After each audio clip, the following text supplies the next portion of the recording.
किसान साथियों नमस्कार। टमाटर और शिमला मिर्च की खेती करना कोई जुआ नहीं है, बल्कि एक विज्ञान है। और अक्सर हम सभी रोपाई के बाद सोचते हैं कि अब रोपाई तो हो गई, इसके बाद आगे देखते हैं कि क्या होगा। लेकिन हम यह भूल जाते हैं कि असली जंग उसी दिन से शुरू हो जाती है। और जिस किसान ने रोपाई के बाद सही स्टेप उठा लिया, तो उसकी फसल 6 महीने तक अच्छी पैदावार देगी। और जो यहाँ पर चूक गया, उसके पास आगे जाकर सोचने के सिवाय कुछ भी नहीं होगा। आज मैं आपको वो सीक्रेट रहस्य बताने वाला हूँ जो कोई भी आपको नहीं बताएगा।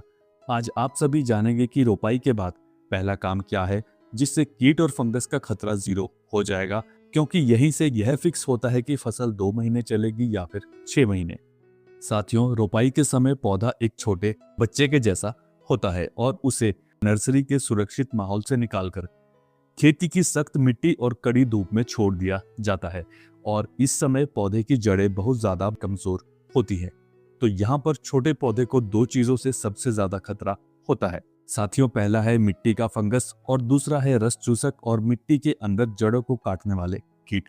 और साथियों, रस चूसक कीट पौधे के रस को चूस लेते हैं, जिससे पौधे में लीफ कर्ल की समस्या आ जाती है और जड़ों को कीट या फंगस से नुकसान होने पर पौधा पीला हो जाता है। और ज्यादातर किसानों से इस समय पर यही गलती होती है। वो इस इंतजार में रहते हैं कि जब रोग आएगा तभी हम इंसेक्टिसाइड या फिर फंगिसाइड को डालेंगे। लेकिन याद रखिए, शिमला मिर्च, टमाटर या फिर कोई भी फसल में इलाज से बेहतर बचाव होता है। साथियों, अब सवाल आता है कि कोई भी दवा स्प्रे करें या फिर जड़ों के माध्यम से दें। किसान भाइयों, शुरुआत में पौधा काफी ज्यादा नाजुक होता है और स्प्रे का प्रेशर और ज्यादा मात्रा में कोई भी दवा उसे स्ट्रेस में डाल सकती है। इसलिए शुरुआती 5 से लेकर 15 से 20 दिन तक के पौधे में जड़ों के माध्यम से कोई भी फंगिसाइड या फिर इंसेक्टिसाइड को डालना ही सबसे अचूक हथियार है। साथियों, अब ड्रेंचिंग का गणित समझिए। जब आप कोई भी दवा को जड़ों के पास डालते हैं, तो वो पौधे के अंदर सिस्टम में जाती है। यानी दवा आपने जड़ों में दी है, लेकिन उसकी जो सुरक्षा है वो पौधे में ऊपर तक रहेगी और पौधे में नई आने वाली पत्तियों में भी उसकी सुरक्षा होती है। और इससे जड़ें भी सुरक्षित रहती है और ऊपर के कीट आसपास भी नहीं आते हैं। साथियों, अब आप जानें कि कुछ फंगिसाइड और इंसेक्टिसाइड जो कि शुरुआती समय में यानी 3 से लेकर 5 दिन की फसल का गार्ड है। और आपको मैं 3 फंगिसाइड्स के नाम बताऊंगा और आप उनमें से कौन सा फंगिसाइड ले, उसका सही कारण भी बताऊंगा और उसका सही डोज। किसान साथियों, तो वो 3 फंगिसाइड है रिडोमिल गोल्ड, साफ और ब्लू कॉपर। लेकिन अब एक सवाल कि आप इनमें से कौन सा फंगिसाइड उपयोग करें। तो साथियों, इसे ध्यान से सुने। पहला है साफ फंगिसाइड। तो रोपाई के 3 से 5 दिन के अंदर जब मौसम सामान्य हो, और इस समय इस फंगिसाइड को क्यों डालें। साथियों, सबसे पहले तो यह सबसे सस्ता और सेफ फंगिसाइड है। यह कॉन्टैक्ट और सिस्टमिक एक्शन से काम करता है। और अगर आपकी नर्सरी अच्छी थी और खेत में कोई बड़े रोग का इतिहास ना हो, तो यह शुरुआत में सबसे ज्यादा बेस्ट है। यह पौधे को बिना शॉक दिए उसे जड़ गलन से बचाता है और अंदर से पौधे को रोगों को कंट्रोल करने में सक्षम बनाता है। और इसका डोज रहता है 2 ग्राम 1 लीटर पानी के हिसाब से।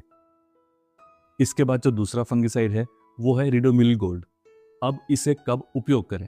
तो रोपाई के 5 दिन बाद, अगर मिट्टी में ज्यादा नमी हो या फिर बारिश का मौसम हो। इसमें मेटालेक्सिल एम होता है, जो कि एक ताकतवर सिस्टमिक फंगिसाइड है, जो कि मिट्टी के अंदर छिपे पीथियम और फाइटोफथोरा को कंट्रोल करता है। और अगर आपके खेत में पानी रुकने की समस्या है और पिछली बार बहुत से पौधे सूखे थे डैम्पिंग ऑफ और जड़ गलन की वजह से, तो आंख बंद करके इसका उपयोग करें, क्योंकि रिडोमिल गोल्ड ही ऐसी समस्या से आपको बचा सकता है। और इसकी एक खास बात यह है कि यह फंगिसाइड उन फंगस को भी मारता है जिसे साधारण फंगिसाइड छू भी नहीं पाते हैं। और साथियों, इसका दाम थोड़ा ज्यादा जरूर है, लेकिन इसका रिजल्ट अच्छा और ज्यादा समय तक रहता है। और इस समय आप इस फंगिसाइड को 2 ग्राम 1 लीटर पानी के हिसाब से मिला के उपयोग में ले सकते हैं। साथियों, इसके बाद है ब्लू कॉपर। किसान भाइयों, पहले तो आप इसे कभी भी 15 से 20 दिन पहले तक उपयोग ना करें, क्योंकि छोटे पौधे के लिए ये काफी ज्यादा हार्ड होता है, जिससे पौधे की ग्रोथ रुक सकती है। और 15-20 दिन बाद भी इसका उपयोग तभी करें अगर आपके खेत में पिछले साल बैक्टीरियल विल्ट यानी हरा पौधा एकदम से सूखने की समस्या ज्यादा थी। और इस समय आप इसका डोज 1.5 से 2 ग्राम 1 लीटर पानी के हिसाब से मिला के उपयोग में ले सकते हैं। किसान भाइयों, अब सबसे बड़ा सवाल, इन तीनों में से क्या लें? तो साथियों, अगर आप 1 नंबर की सुरक्षा और रिजल्ट चाहते हैं और थोड़ा पैसा लगा सकते हैं तो रिडोमिल गोल्ड का उपयोग करें। लेकिन अगर आप सुरक्षा और सस्ता चाहते हैं तो आप साफ फंगिसाइड को ले।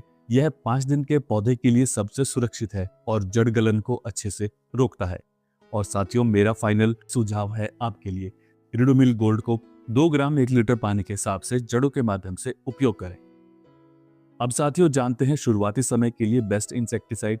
तो इसके लिए आपको लेना है थाइमेथॉक्सम 25%। यह एक सिस्टमिक इंसेक्टिसाइड है और शुरुआत में यह इंसेक्टिसाइड वायरस फैलाने वाले व्हाइट फ्लाई और थ्रिप्स को शुरुआत में ही रोक देगा। और इसका डोज शुरुआती समय के लिए 1 ग्राम 2 लीटर पानी के हिसाब से आप उपयोग में ले सकते हैं। और साथियों, यहीं पर आपको शुरुआत में चाहिए एक रूटिंग एजेंट। तो यहाँ आप ले सकते हैं ह्यूमिक एसिड को 1 ग्राम 1 लीटर पानी के हिसाब से, अगर आप इसे डालना चाहते हैं तो। और इस समय पर ह्यूमिक एसिड को डालने से पौधे में सफेद जड़ों का विकास होगा, जिससे पौधा मिट्टी में से खाद और पानी को ज्यादा जल्दी सोख लेगा। साथियों, अब लास्ट और फाइनल कॉम्बिनेशन, रिडोमिल गोल्ड 2 ग्राम 1 लीटर पानी के हिसाब से, थाइमेथॉक्सम 1 ग्राम 2 लीटर पानी के हिसाब से और ह्यूमिक एसिड 1 ग्राम 1 लीटर पानी के हिसाब से। और साथियों, यह कॉम्बिनेशन थोड़ा महंगा जरूर है, लेकिन इससे आपके 6 महीने की मुनाफे की गारंटी है। शुरुआत में 500,000 रुपए का एक्स्ट्रा खर्चा आगे चलकर आपके 10 से 15,000 रुपए तक बचा सकता है। साथियों, इस छोटी सी मेहनत के 3 बड़े फायदे आपको मिलेंगे। पहला, आपकी फसल वायरस की पकड़ से बाहर हो जाएगी। दूसरा, जड़ों की ग्रोथ अच्छी होगी। तीसरा, आपकी लागत कम होगी, क्योंकि बाद में किसान हजारों रुपए की दवाएं लाते हैं, लेकिन आपका काम इसी छोटी सी ट्रेंचिंग से हो जाएगा और आपकी फसल में वायरस की संभावना 90% तक खत्म हो जाएगी। लेकिन इन्हें आप छोटे पौधों पर जड़ों के माध्यम से ही उपयोग करें और 20 दिन से ऊपर की फसल में आप बाद में इन्हें स्प्रे के माध्यम से भी दे सकते हैं। और अब किसान साथियों, एक और गहराई वाली बात, आज दवाओं के दाम काफी ज्यादा बढ़ रहे हैं, इसलिए आंख बंद करके खर्चा ना करें और रोपाई के बाद ज्यादा पानी ना दें। ज्यादा पानी का मतलब जड़ों की ऑक्सीजन बंद और फंगस का अटैक शुरू। इसलिए शुरुआत में हल्की सिंचाई करें और समय समय पर ड्रेंचिंग ही असली समाधान है। और अक्सर ज्यादातर किसान इसे छोटा काम समझकर छोड़ देते हैं, लेकिन साथियों, यही वो नींव है जिस पर आपकी आगे की 6 महीनों की कमाई खड़ी है।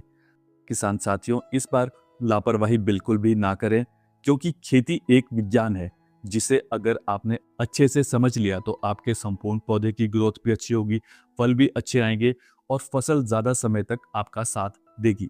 और याद रखिए, जो शुरू में मेहनत करेगा वही लास्ट में चैन की नींद सोता है, अच्छी पैदावार और अच्छे फायदे के साथ। अगर आप चाहते हैं कि इस सीरीज का नेक्स्ट पार्ट भी आए, रोपाई के 5 दिन से लेकर 20 दिन तक कौन कौन सी खाद और दवा को डालें, तो कमेंट में पार्ट 2 जरूर से लिखें। और साथियों, वीडियो को शेयर करने की जिम्मेदारी आपकी है। और हाँ, वीडियो को लाइक और चैनल को सब्सक्राइब करना ना भूलें। तो आज की वीडियो में इतना ही। जय जवान, जय किसान।